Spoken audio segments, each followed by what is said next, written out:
Coming up on Mustang World News, a big win for the Dakota Access Pipeline protesters, but new challenges are in their way.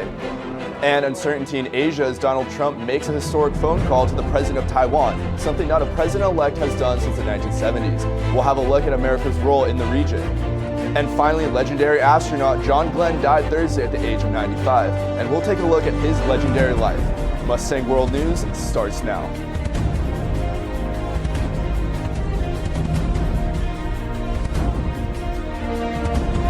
Broadcasting from Mustang News International Headquarters on Cal Poly's campus, this is Mustang World News.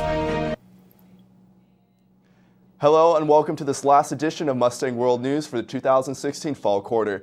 I'm Connor McCarthy. We begin today with the Dakota Access Pipeline. Last week, the president blocked construction of the pipe through drinking water on Native American lands. But now a new challenge faces them as the company in charge of the pipeline announced they will be changing course and impacting other drinking water.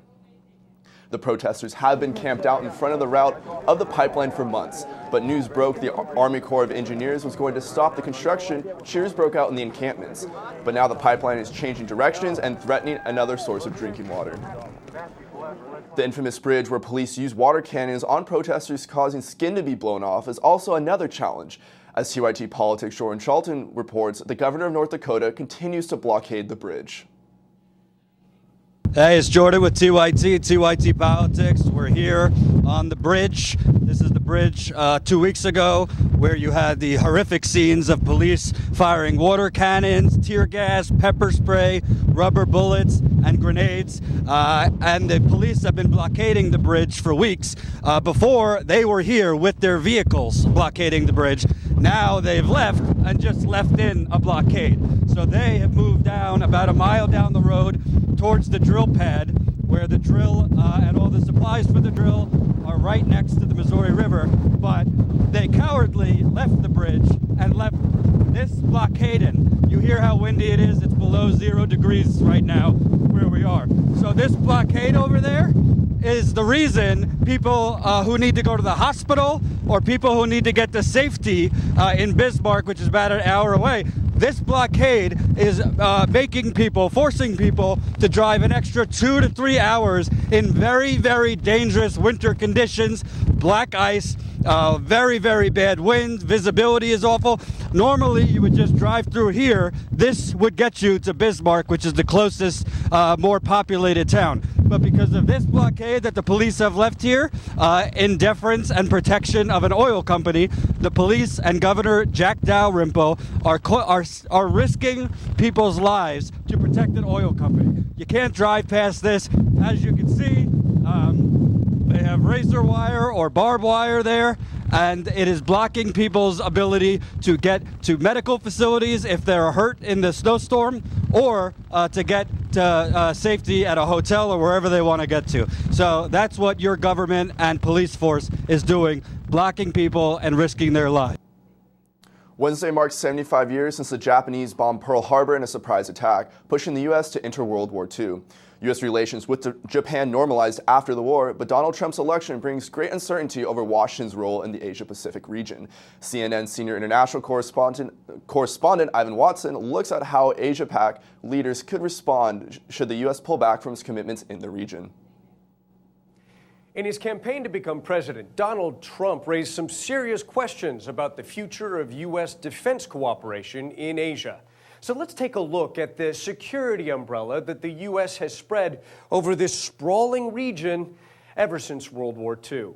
The U.S. has signed collective defense agreements with 6 regional allies: Australia, New Zealand, the Philippines, Thailand, Japan, and South Korea. The treaties say an attack on one of these countries would be a direct threat against the U.S., and it would be obliged to respond.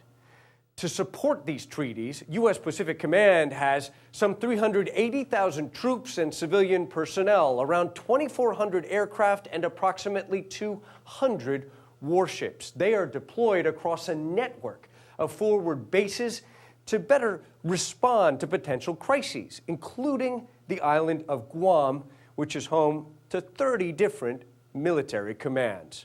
For more than half a century, the U.S. has also deployed troops at bases in Japan as well as in South Korea. But in his campaign, Trump suggested this might be about to change. At some point, we have to say, you know what? We're better off if Japan protects itself against this maniac in North Korea. We're better off, frankly, if South Korea is going to start to protect itself.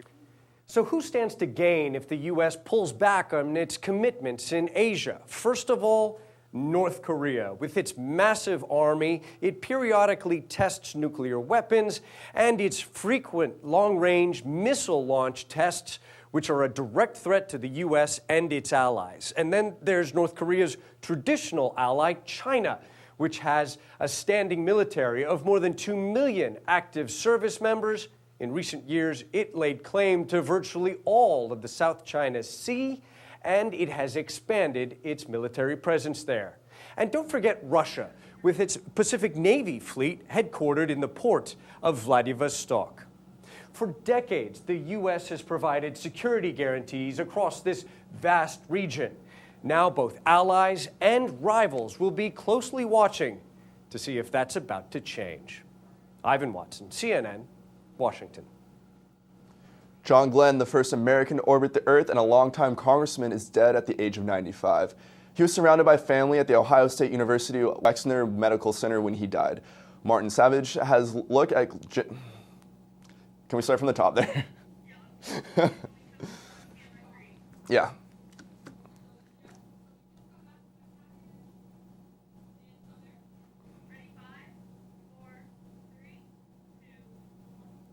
John Glenn, the first American to orbit the Earth and longtime congressman, is dead at the age of 95. He was surrounded by family at the Ohio State University Wexner Medical Center when he died. Martin Savage has a look at Glenn's remarkable career. John Glenn, one of America's first astronauts, one of 7 men known as the Mercury 7, chosen to take part in the United States' first attempt to put men in space. He had already made history in 1957 by breaking the transcontinental speed record, flying from Los Angeles to New York in 3 hours and 23 minutes. In 1962, the military test pilot became the first American to orbit the Earth. As Glenn lifted off in his Friendship 7 capsule, fellow astronaut Scott Carpenter in Mission Control uttered some of the most memorable words in U.S. history. Godspeed, John Glenn. 3 revolutions and 4 hours and 55 minutes later, he returned an instant legend. He was awarded the Congressional Space Medal of Honor, and New York threw him one of its signature ticker tape parades. Later in life, Glenn would poke fun at the risk. We used to joke about it in the past when people would say, what do you think about on the launch pad? And the standard answer was, how do you think you'd feel if you knew you were on top of 2 million parts built by the lowest bidder on a government contract? Until Glenn's flight, the Russians had led the space race. This decade is out. Glenn's success bolstered America's spirit and gave credence to President John Kennedy's pledge to put men on the moon. Glenn would not be one of them. JFK ordered NASA not to fly him again. He was too valuable as an American figure. He resigned from NASA in 1964. In 1983, the Mercury 7 were immortalized in the movie The Right Stuff. I didn't much care for that movie. I thought it was dramatic enough without Hollywood doing its number on it. You know, we had no control over that at all. He learned to fly as part of a college course and went on to join the Marine Corps in 1943. Glenn flew 149 combat missions in World War II and the Korean War before becoming a test pilot. After leaving NASA, he spent the next decade as a businessman. But in 1974, he ran for and won a U.S. Senate seat from Ohio. When he announced he'd retire at the end of the 105th Congress, Glenn had served for 24 years. He was widely regarded as an effective legislator and moderate Democrat. Not everything went perfectly for Glenn, however. In 1984, he ran for president. With the nomination of my party, I firmly believe I can beat Ronald Reagan. John Glenn never gave up on his dream of one day returning to space. He got to be, as he often called it, a willing guinea pig once again. At the age of 77, he flew on a 9-day space shuttle mission. The mission was to learn more about the aging process in space. The flight proved once again Glenn was a man who embraced a challenge. In 2012, President Obama recognized that and all of his accomplishments by awarding the former astronaut and senator the nation's highest civilian honor, the Presidential Medal of Freedom. For most people, fame is fleeting. John Herschel Glenn. It lasted a lifetime. 2 earthquakes struck along the Pacific Rim Thursday. A 6.8 magnitude earthquake struck off the coast of Northern California, and a 7.7 earthquake hit off the Solomon Islands. A tsunami warning was issued for the Solomon Islands, but none for Northern California. Aftershocks continued to be recorded near the 2 epicenters.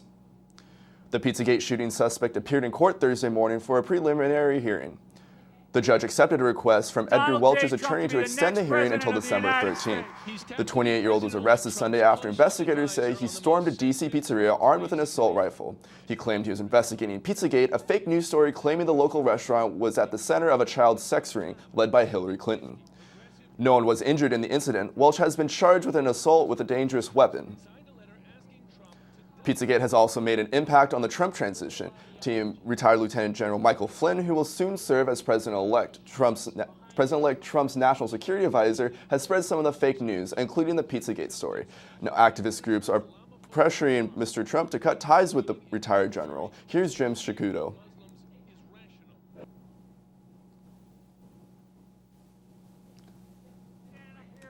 Donald J. Trump to be the next president of the United States. He's tapped to be President-elect Trump's closest advisor on the most sensitive threats facing the nation. And tonight there is growing criticism that his inflammatory views make him unfit for the job. More than 50 progressive nonprofits, ranging from religious to social justice organizations, signed a letter asking Trump to dump Flynn. Islam is a political ideology. It is a political ideology. It definitely hides behind this notion of it being a religion. Citing the former Defense Intelligence Chief's numerous Islamophobic remarks, including tweeting in February that fear of Muslims is rational. Today, Vice President-elect Mike Pence praised Flynn on CNN. We are so grateful and honored to have General Flynn as our nominee for National Security Advisor. He brings an extraordinary wealth of experience. But the groups also raise more substantive allegations. On one occasion, while overseeing intelligence in Afghanistan, former government officials tell CNN that Flynn shared classified information from another agency with Pakistan. Flynn told CNN the allegation, quote, is not true, not even close. But the incident led to an informal reprimand, though no charges, officials tell CNN. And even as Flynn received classified intelligence briefings during the campaign, he was lobbying on behalf of foreign clients, among them Turkey, who Flynn has uncritically backed as it has cracked down on domestic dissent. Trump's transition team told CNN last month that Flynn's dealings with Turkey were within his rights as a private citizen, and that Flynn would sever ties to his consulting firm when he is part of the administration. I've had people in the media, mainstream media, that said, oh, that's all a conspiracy, it's a lie. In his public statements, Flynn has repeatedly dabbled in conspiracy theories. Just 1 week before the election, he tweeted, quote, you decide. NYPD blows whistle on new Hillary emails. Money laundering, sex crimes with children, etc. Must read, end quote. Allegations that remain entirely unsubstantiated. Flynn's son, Michael Flynn Jr., who served as his aide, has been a leading proponent of a bizarre fake news story alleging that a D.C. pizzeria was home to a child sex ring visited by Clinton campaign staff. The story led an armed man to enter the restaurant this weekend, he claimed, to investigate the allegations. He was arrested only after firing several shots. And yet on Sunday, Flynn Jr. was still defending the conspiracy theory, tweeting, quote, until Pizzagate proven to be false, it'll remain a story. The left seems to forget Podesta emails and the many coincidences tied to it. Today, Flynn Jr. was dismissed from the transition. The decision, sources tell CNN, coming directly from the president-elect. Sources tell CNN that General Flynn has requested security clearance for his son. Vice President-elect Mike Pence said that the younger Flynn was merely helping his father at the time, but is no longer doing so. Well, coming up, we'll have more about the deadly fire that tore through a warehouse in Oakland, killing 36.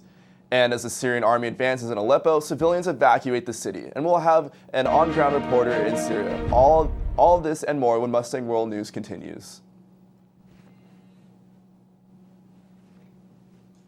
Can you help me with this? My new dad teaches me all kinds of stuff. Sure. He helps me with homework, That would be 3.6795. Thanks. Yep. He helps me with my decision making. I wouldn't use this one. Ever. And he's even teaching me how to drive. And that's why cars have bumpers. I'm learning so much. You don't have to be perfect to be a perfect parent. Thousands of kids in foster care will take you just as you are. When I was in foster care, I never knew when I would have to move. So I always had my suitcase ready to go. Then one day I was adopted. My new parents opened their hearts and home to me. My parents cook my favorite breakfast for me every morning. My parents take me on trips I never thought I would go on. They gave me a home and an even better reason to use that suitcase. My parents aren't perfect, but they're perfect for me. My new mom and I have a lot in common. The great outside. We both love the outdoors. It's so shiny. That's not a flower. We both love geology. Oh, look. An igneous one. That's not a rock. And she knows a lot about wildlife. A labradoodle. That's not a dog. Hanging out has been kind of fun. You don't have to be perfect to be a perfect parent. Thousands of kids in foster care will take you just as you are. Look at me. Hey. Raymond, look at Mommy. Maybe the light hurts his eyes. Maybe she's just not hungry. Maybe he can't hear us. Maybe we're not stimulating him enough. Maybe it's a phase.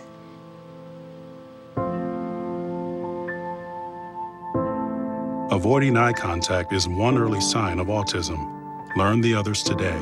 The sooner it's diagnosed, the better.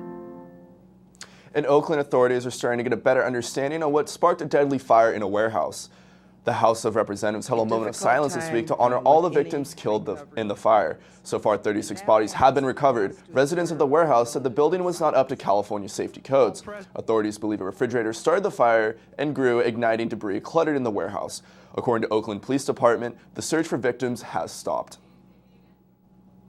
We specifically, officially are acknowledging that the search for any additional victims has been concluded. Unfortunately, the number remains at 36 loss of lives. That is the final number. Many of the victims of the warehouse fire were college students, some of them from the University of California, Berkeley. We'll take a look at some of these victims.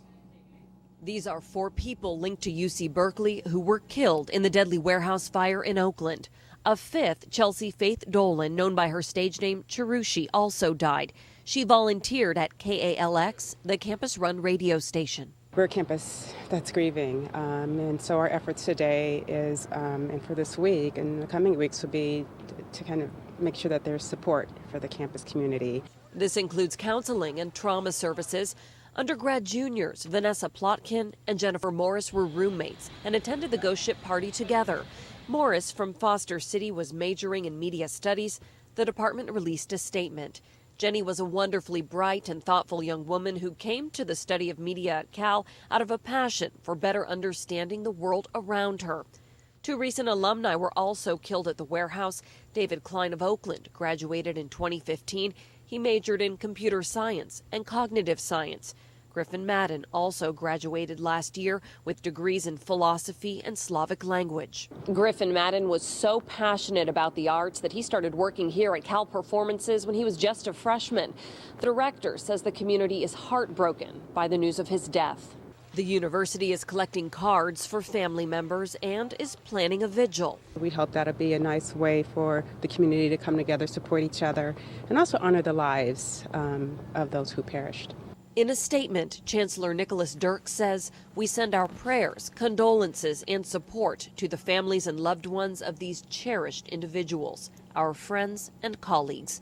Alyssa Harrington, ABC 7 News. In Southern California, a toddler was found dead in a motorhome on Tuesday, triggering an investigation. Investigators are still trying to figure out what happened when a medical team responded to a report that a child stopped breathing in a motorhome in eastern San Diego community. Local officials say the 18-month-old girl was lifeless when they found her. A child abuse case is underway after responding officers noticed suspicious injuries to the victim. The medical examiner's office will determine the cause of the child's death. Also in Southern California, panic occurred on one of the Los Angeles most busiest freeways during morning rush hour. The 210 freeway in Pasadena was shut down briefly Wednesday morning around 8:45. As a bomb squad investigated a suspicious item, police say the device may have been thrown from the nearby metro station. The lanes reopened around 10:45. Police say the suspicious item appeared to have been thrown near the carpool lane. Aid workers in Syria evacuated dozens of sick and disabled people from a hospital in Aleppo's oldest city. A government offensive has driven rebels out of most of eastern Aleppo. The Syrian president says victory for his army would be a significant landmark toward ending the civil war. Parts of Aleppo are being razed to the ground. The government is using massive firepower right in the center of the city, killing and displacing many residents. Regime fighters say the rebels have a choice: stand and be killed or leave. Syrian troops also claim to have found rebel weapons in factories, including facilities to lace homemade mortars with chemicals. December 7th marks the day when the Japanese attacked Pearl Harbor, launching the U.S. into World War II, and one solemn ceremony took place more powerful than the torpedoes that ripped through the Pacific Fleet. We'll take you there after the break.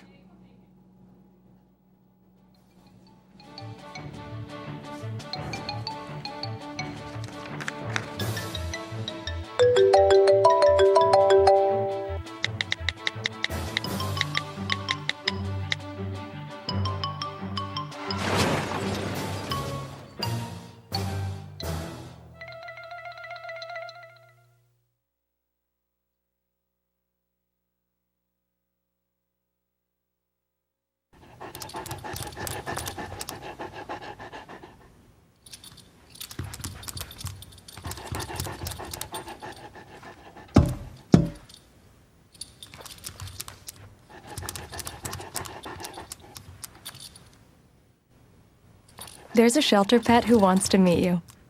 Meet one today. Visit theshelterpetproject.org.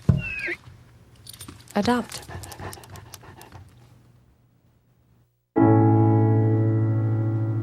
I guess sometimes things just happen. Devastating things.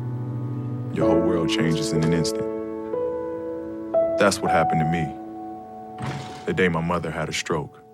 I'm Paul George, and I want you to spot a stroke fast. F, face drooping. A, arm weakness. S, speech difficulty. T, time to call 911. Protect the ones you love. Spot a stroke fast.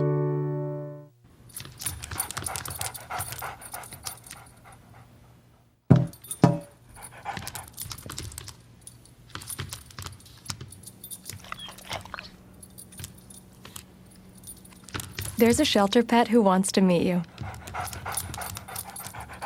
Meet one today. Visit theshelterpetproject.org. Adopt. Wednesday marks the 75th anniversary of the attack on Pearl Harbor. While there will be many events to commemorate the day, a solemn ceremony will reunite one sailor with his shipmates and can we start from the top? Sorry. Yeah.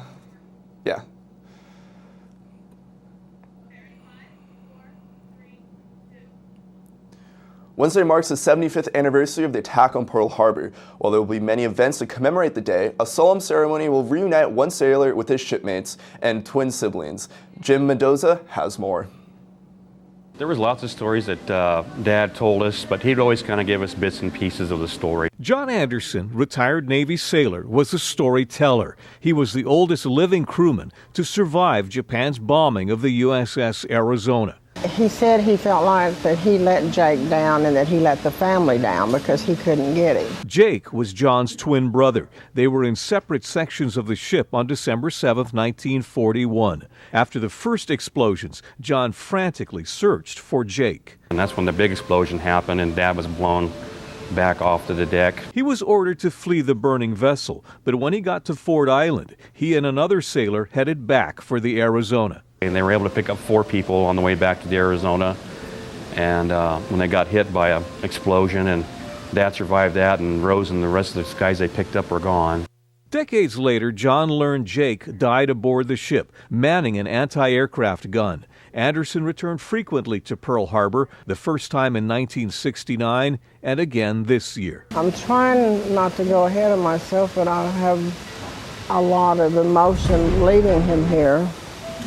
but I know that that's where he would want to be. Before he died last November, Anderson told his sons to place his remains in the sunken battleship. He wanted to come back and be interred with Jake there on the Arizona and the other men that he was with. It will be the final chapter in John Anderson's life story. And he would be a good time for us to say goodbye to him. And he would like that. He loved family. Jim Mendoza, Hawaii News Now. Well, that's all we have from around the globe this week. I'm Connor McCarthy. From all of us at Mustang News here and abroad, happy holidays, and we'll see you right back here for Winter Quarter.